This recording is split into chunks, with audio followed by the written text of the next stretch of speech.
morning, good afternoon, good evening. I'm Monica Henderson, and I am your host of Mink Life Motivation Live. And I am so excited to get today's show kicked off for you today. So, we are selling the customer experience this week on the show. And to help me craft this conversation about selling the experience is Andrea Gewirtz. She is the Wellness Thrive Strategist at Wellbeing and Worth, Mink Life Motivation Master Trainer, and the Dean of Mink Life University. Hey, hey, Andrea. Hey, Peggy. Hey, Peggy, Andrea. I know, it sounds like my grandmother. Okay, hello, good morning. And the other person that I was previewing for you is Peggy MacArthur. She is the owner and photographer at Headshots by Peggy. She is also the headshot strategist and a Mink Life Motivation Trainer of the Brand Builder. Welcome, Peggy. Yay. Hey, Andrea. Good morning, Peggy, Andrea. Peggy, Andrea. And last but not least, the person who is going to help us craft this conversation is you. You are our co-host off the couch, and we want you to chime in our conversation today by dropping your messages in the chat. So if you have a thought, a question, comment, or a rude remark, we would love to hear it by putting it in the chat, chiming in, and we will post your actual statements right on the show.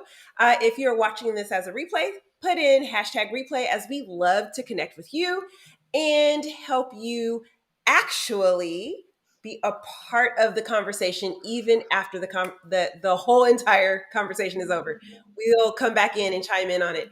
So let's kind of dive in today, because it's just us, which sometimes is kind of nice, I think, for us to be able to sit down and chat with each other. Next week we have a guest, so let's take advantage of hanging out with each other this week.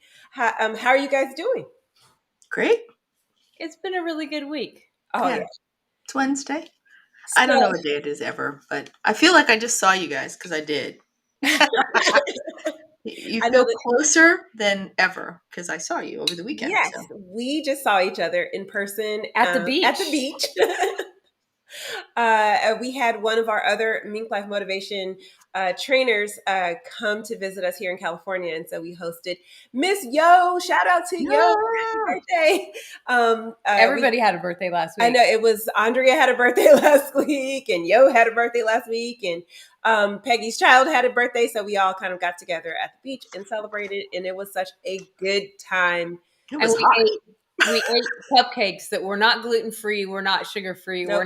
They were just cupcakes. They were junk food. Junk food all the way. No nutritional value. It's okay. It was okay. It is. There's the 80-20 rule. 80-20 rule.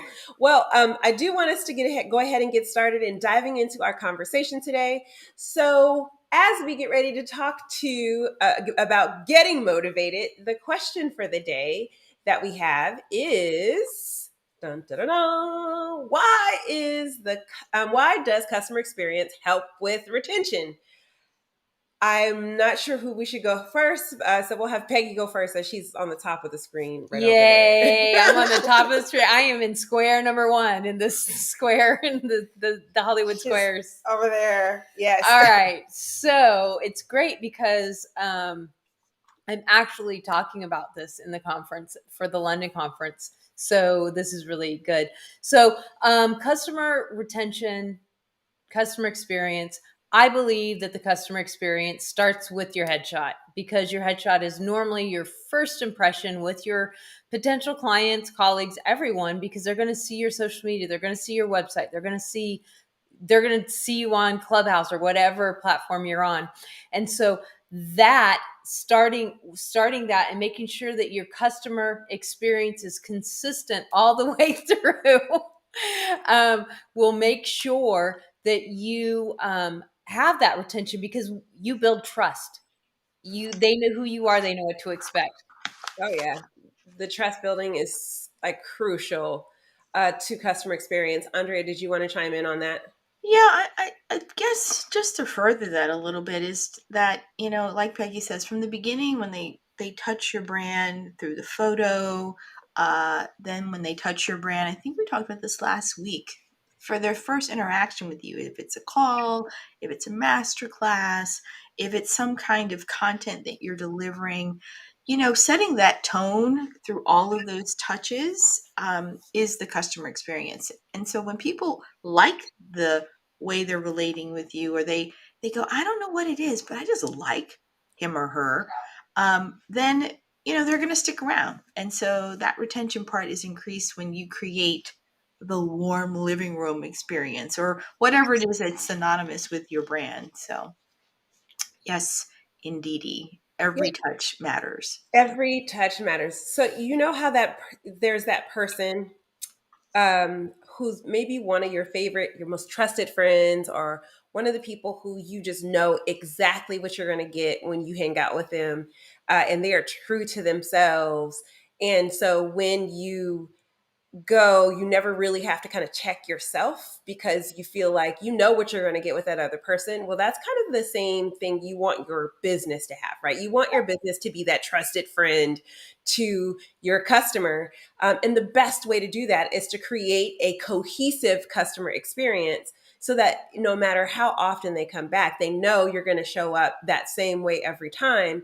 And that really, the customer experience really allows you to retain the customer because you've told them the truth from day one to day 100, right? Like from day one to day 100, you've actually really framed out who you are and its consistency. And therefore, they can trust who you are and what you deliver every single time, and will give you the benefit of the doubt when you don't show up that way, right? The few moments in your business where you might have a faux pas or something doesn't really kind of land the way you wanted it to, because you've had this customer experience be so cohesive. When something doesn't go right, then they're like, oh well, it never happens with you. It's fine. I will go ahead and overlook it this time. Or, you were just off your game. It's okay. They might even console you a little bit about your service not being kind of up to par, because they know that previous exchanges with you have been really about how you are, how you like you've been continuous with that. So now it's that moment where they get to just like kind of forgive you a little and tell you you're fine, it's okay, we're all good, I know who you are, I know your heart. And so you don't have to worry about it. So that's one of the reasons why, to me, like retention really does kind of boil down to how well you actually craft that customer experience, and how authentic that experience really is. That's a good point. That's a really good point. I like that because everybody we all have the human factor. Like we're going to have an off day, or we're going to have a tech issue or something. So that's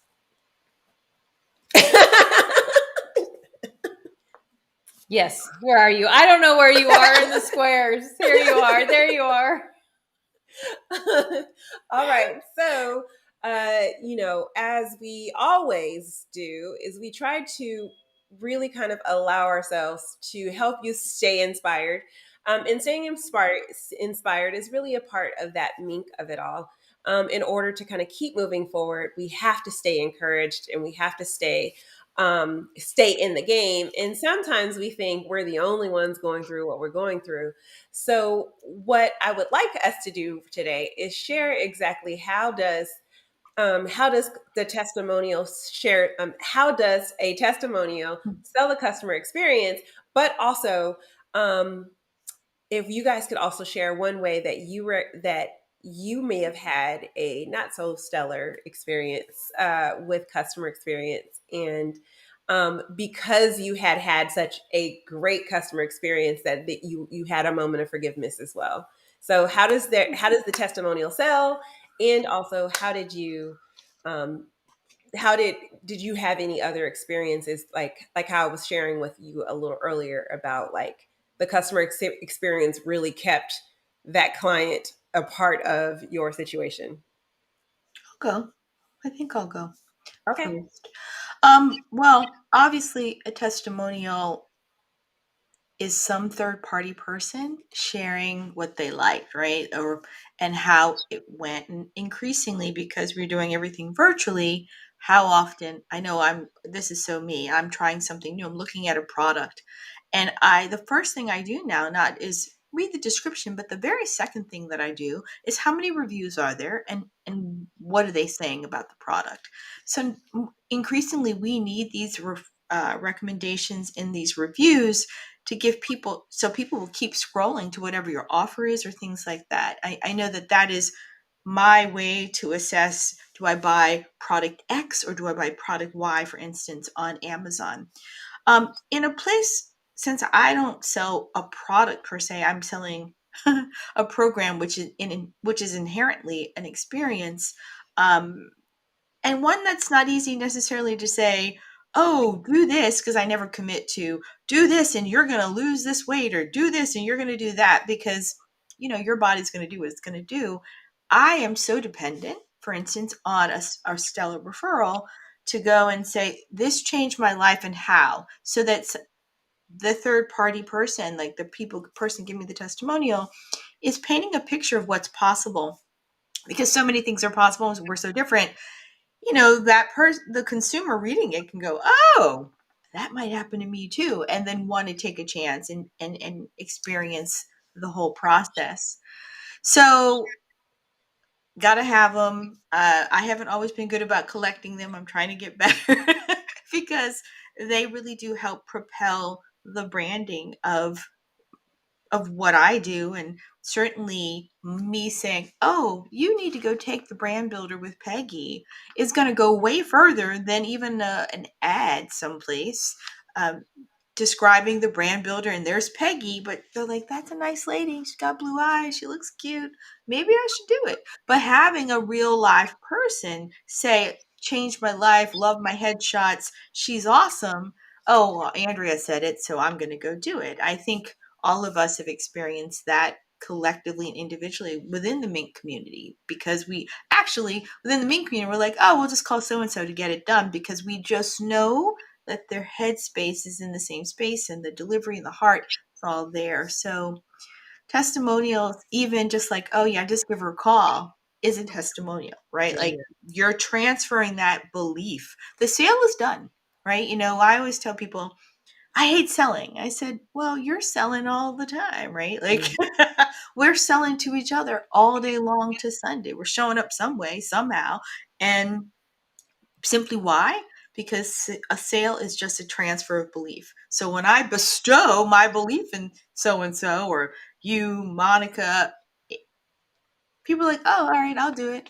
Because that's the value of a profoundly, like, oh, just take care of it by doing X, Y, and Z, right? And so, for sure, for real though, like, that is why you do it, right? Like, that's why you have them.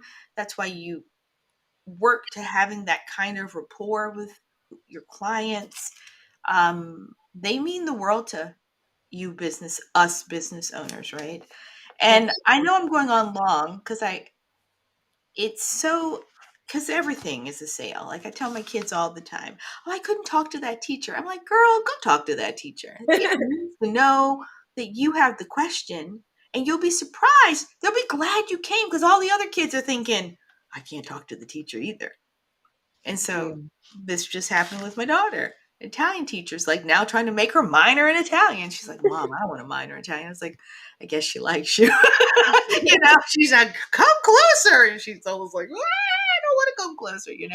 So it works both ways, but it's a good problem to have, right? Oh, absolutely.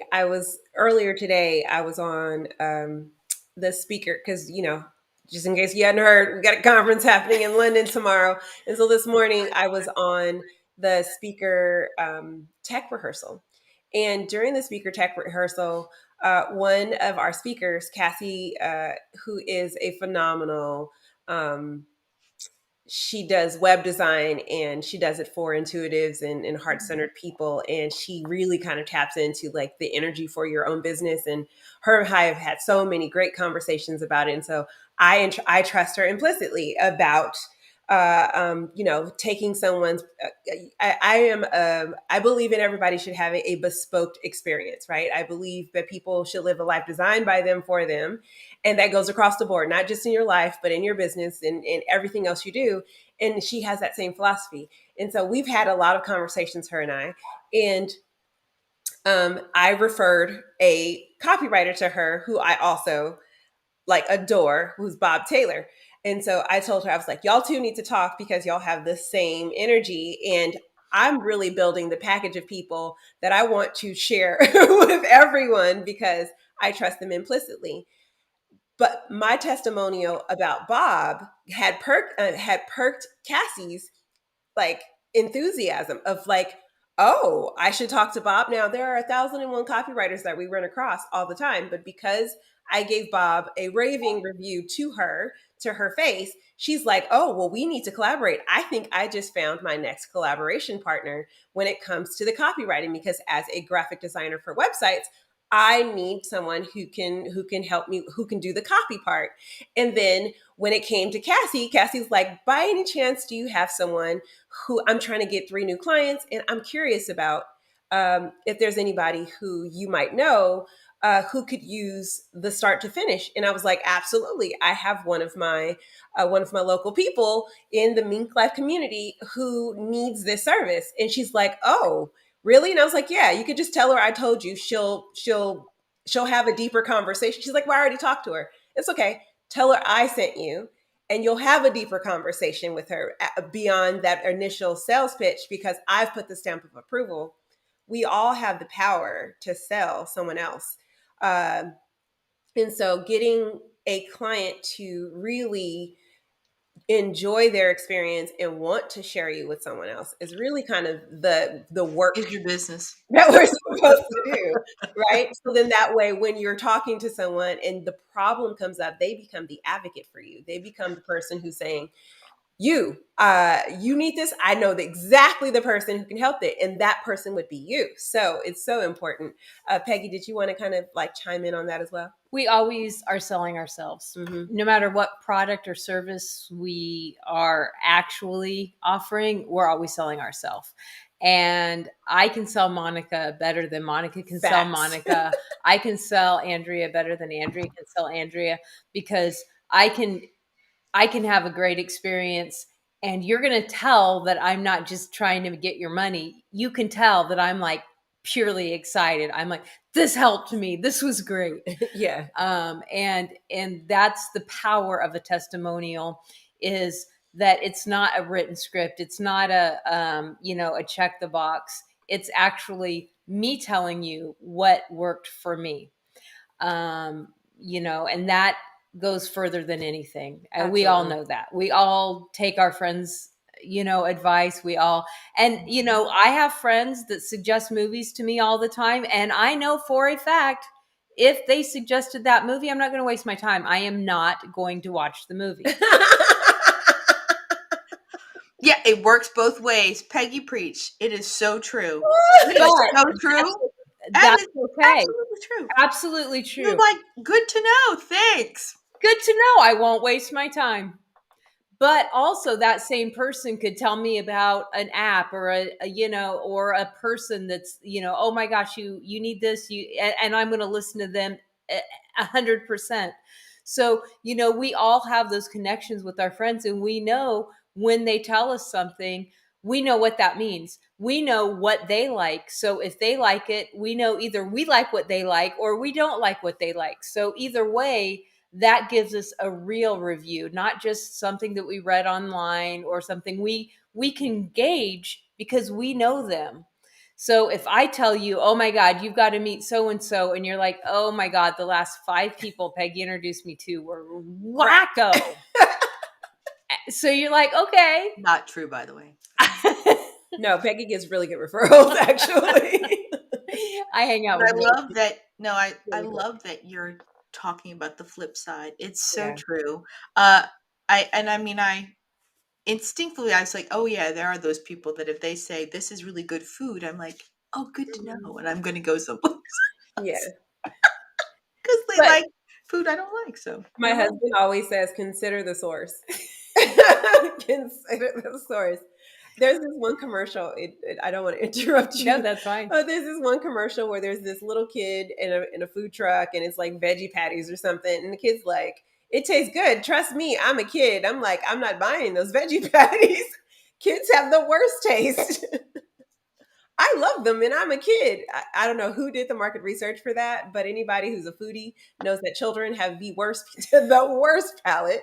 Because their taste buds haven't developed yet. The worst palate. So if a kid likes it, that means it's probably full of crap. It's probably full of sugar or full of salt or full of those extreme Long names that you can't say, too many yeah, syllables. the Yeah. extremes of the palate. So I don't know.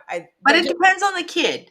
If it my does. kid told you it was good, Oh, you no, it'd be believe a different story because you're a foodie. So if again, trusting the source and what they're used to. If my kid says it's good, my kid has been a macaroni connoisseur since she was 4. She's like, yeah, this is. They didn't use real cheese. They didn't, like there's certain kids, yes, but the general kid, they usually have crap palates. So no, I don't know who did the market research on that, but that just They were probably marketing 2 kids.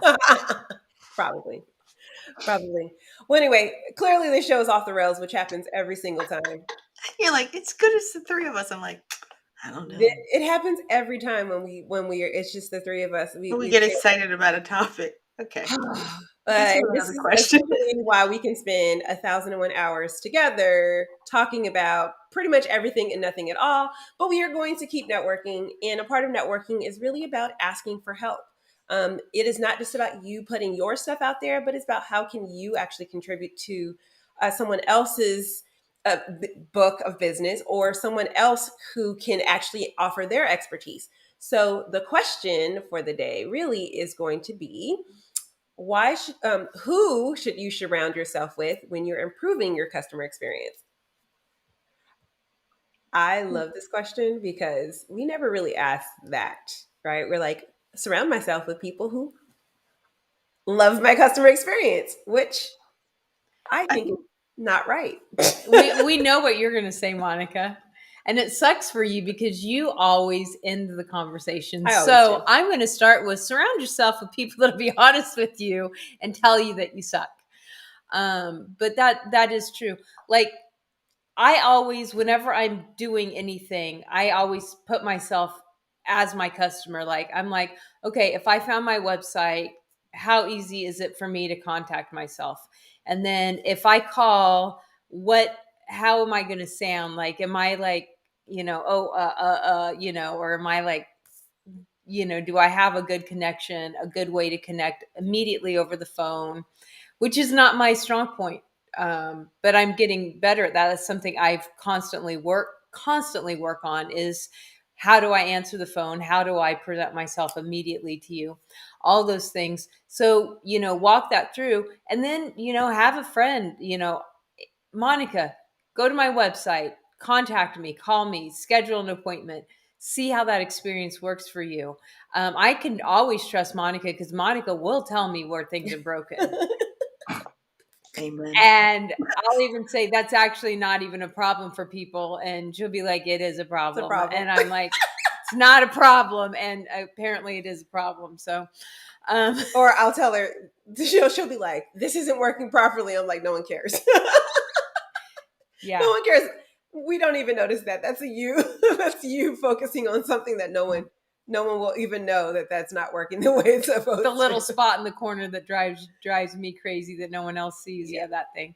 But yeah, definitely surround yourself with honest, like really don't it's never a good idea to surround yourself with yes people. Positivity, yes. Yes people, no. Difference. She just said some facts right there, Andrea. That is the truth. Yeah. Well, I don't know what else to say. She took the yes people. Did you see how I jumped in there first? Nobody had to offer me this. Okay. Well, I mean, you're absolutely right, Peggy. And I'm going to just add, keep networking. Sometimes you're going to get to a point where you're going to need somebody who does answer the phone because you can't take the phone call because you're working, or you're going to need a service, an app, or something that interfaces to begin the process. I guess I'll just talk about the technical parts. Like we can, of course, we have the Mingle community. Go test my thing. Is it broken? All right, thanks. Let me go fix a few things. But really, the infrastructure that you build, and that is does the website work, but do the links work? Where do they go? Or are they updated? If you have something evergreen and the date doesn't move, like, there's just those things. And that usually involves another pair of eyes that either manipulates it for you and does it, because you're busy making the next thing. So don't sleep on the value of having your plus one be a person who can be your extra set of hands to do things. And you might need more than one depending on how busy you are. So that's the Facts. I mean, technical people. Andrea and I both use Leanne at Lee Chris Virtual Assistants, and it like that one extra set of And, hands. and I'm going to say, when I forget to utilize resources, everything slows down. Mm-hmm. Like, I'm just going to put it out there that somebody can do it faster. I was farting around with something last night, and I was like, you should have asked Monica to help you fix this because, it was too late. You were asleep. It's conference week, so I don't want to ask, right? But the point of the matter is know your strengths. Yeah.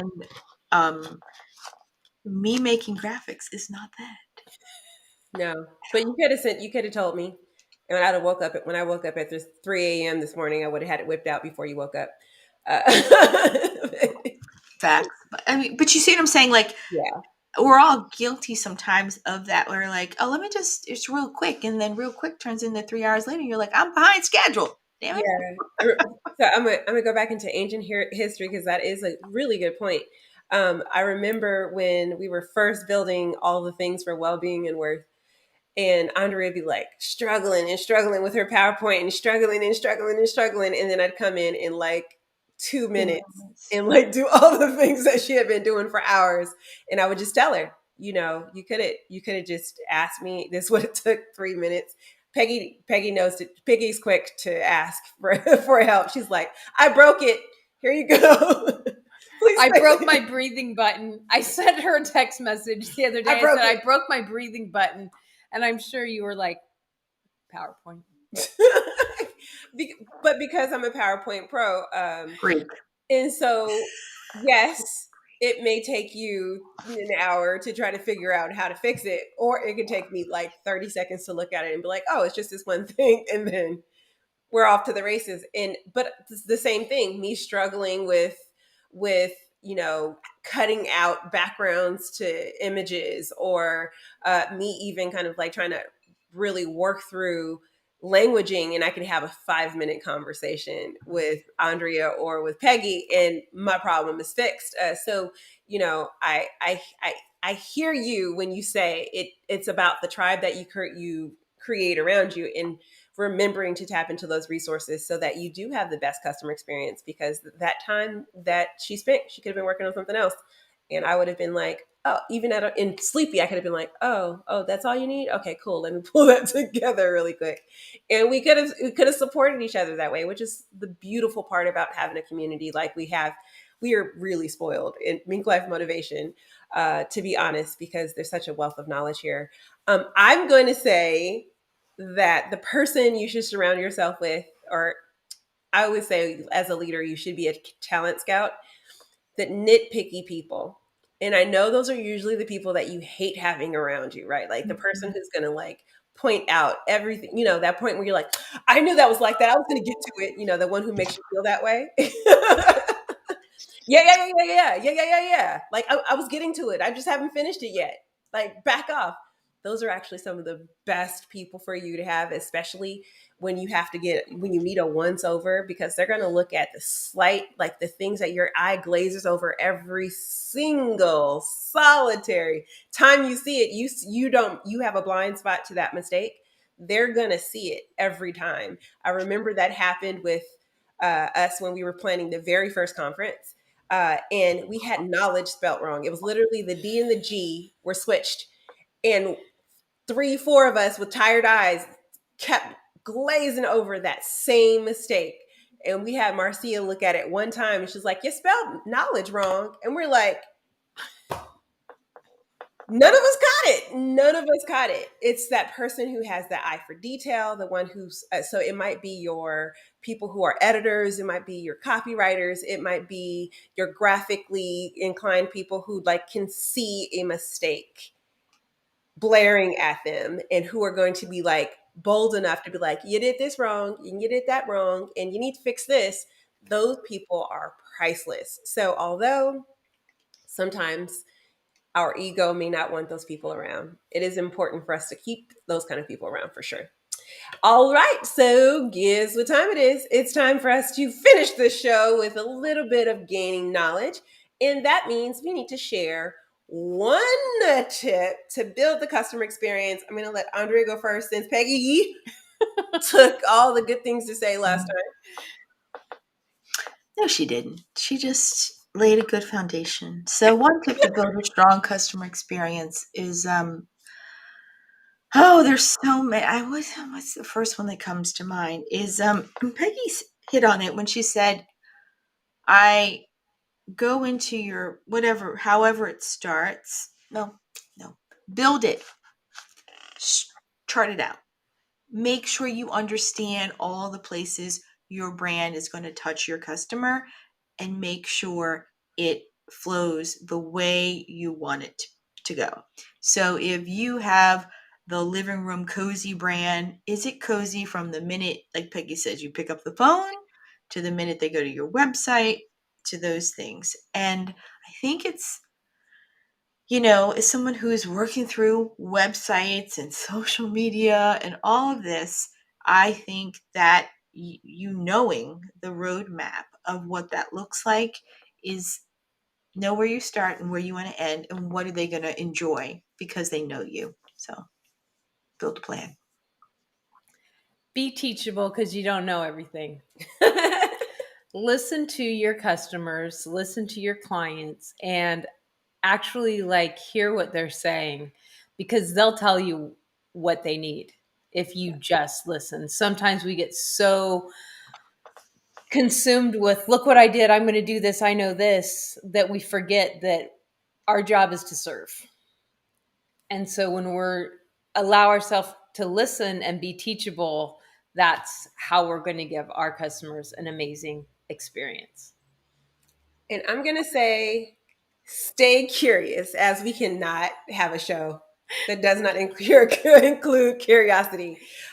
So, when you are curious about the little things, like, oh no, everything was good except for this one little tiny thing, but it's no big deal, I'm fine. Get more curious about, well, why did they have that experience, or that one little but? That little but probably is a seed for somebody else's big problem. So get curious about the little side conversations that people say, or the little side comments that people say about things, and see how you can improve and enhance those moments so that you are really creating in a stellar customer experience. All right, y'all, we did it. We are here. It's the end of the show. Are we still taking clips from the show? Because if we are, I feel like what you just said has to be a standalone clip. And that is, those little butts could be a seed for something bigger. Okay, I couldn't let it go. I couldn't let it go. I'm done. Go ahead. All right. Well, it is that time of the show where we get to do kind of one of my favorite parts, which is announcements, announcements, announcements. Shout out to Camp Oaks, of where I got that from. Yeah, I was a camp counselor, and we used to do that and campfire. So that's why I always say that if you're ever curious why I sing it that way.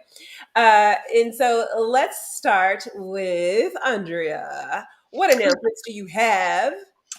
Well, as I was sort of pre-loading, I, believe it or not, the girls would be so excited, started a 53-day Wise Woman journey challenge, and it's all on YouTube. I would love for people to go subscribe to this channel so I can change it to something other than youtube.com and all these weird letters and numbers that don't mean me. But if you Google Andrea Wertz, YouTube, I'll be there. And if you would subscribe, that would really mean a lot to me so I can actually brand the page. And the fun fact is, you will get to see all, I guess we're on day 9 today, all 8 days that have transpired so far as we march to 2022 and celebrate my birthday with 53 days of wise woman wisdom from Andrea. They're funny. So I would love for some support in that area. That's what I got. That is awesome. Make sure you drop me the link so I can share it. I was just trying to look for it, thinking, oh, I don't have my announcement link from Monica. Huh. Hmm. Talking about customer experience. Yeah, Let's make I it know. easy for them to That's get why I was there. talking to myself. So aren't we always talking to You ourselves? heard it here. We always are talking to ourselves when we're talking to you. So just know that. But we will get that chat. So before this is over, we will make sure that you get I'm working on that it. link. Yeah. So Peggy, please share what is happening in your world. Well, I am, as always, taking tons of headshots and getting people amazing first impressions. I'm also working with people all over the world, helping them by empowering them with the knowledge of how they can go to any photographer and have a successful headshot session that is with intention so that their headshots can be one of the biggest parts of their marketing strategy. You can find me at headshotsbypeggy.com, or you can go to link app /Peggy. It's right there on the screen. Is on the screen. Just in case you missed it. And also, at Mink Life Motivation, we always have an amazing amount of things happening in our community and in our courses and in our conferences. And I can't wait. I mean, I got a big reveal coming for our courses. You're not gonna miss it. But what's next is tomorrow. Around this time, we will still be in conference as it is time to level up, and we are going to London, aka London time zone, tomorrow and Friday. So you can join us. And if you are interested in a pass to this, let me know, as I will be able to help you with those passes. Just holla at your girl. I got the hookup. It is the last conference of the season, so you're not going to want to miss it. It won't be another one until March of 2022. So you want to dive in with that. And in our community, we are daily co-working where you can clear your to-do list by using time-focused work segments, free to do what you love because you have more time in your day. And also have all the support you need by working with a trainer, coworkers, or independently, and make sure that no task is left behind by increasing your life and business management skills in our Minkubator daily co-working sessions. So with all of that, we got so much happening in the community, and it is time for us to say goodbye. And my favorite slide, of course, is our credits. So I want to thank my co-host for being a part of this crazy experiment that I started a little over a year ago, and helping me improve and get better. So thank you, Peggy and Andrea. And remember that you have the power to activate the vision within. Hit the subscribe button. I'm going to drop this link in really quick because it won't let me do it after I'm here, so that you can subscribe to Andrea's YouTube channel. That's That right. needs a name. Other than look how ugly it is. Woo. Here's the ugly link. It's in the chat. And just know that you have the power to activate the vision within. We will be here next week with a special guest talking about customer recommendations. I can't wait to dive into that topic. And we will see you next week. Bye-bye.